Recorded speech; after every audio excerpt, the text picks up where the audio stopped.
அந்த தேவனுடைய ஆலயத்துல வாசனை பரிசுத்த ஆவியானவருக்கு இடம் கொடுக்கிறது தான் தேவனுடைய ஆலயம். அதுதான் மனவாட்டியாய் மாறப்போகுது. இவனுக்கு அந்த கான்செப்ட் வரக்கூடாது, என்ன பெரிய காரியம், பெரிய சபை, பெரிய அஸ்திபாரம். இது இல்ல, நீ எங்க கூடுகிறியோ அது ஆலயம்.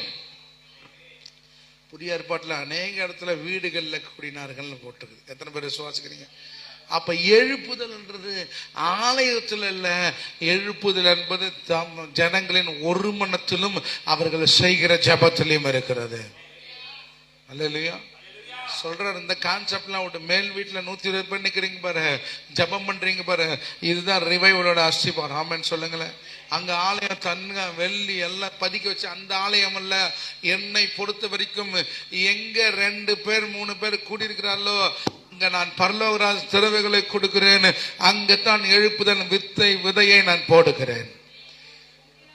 எத்தனை பேர் ஆமென் சொல்றீங்க?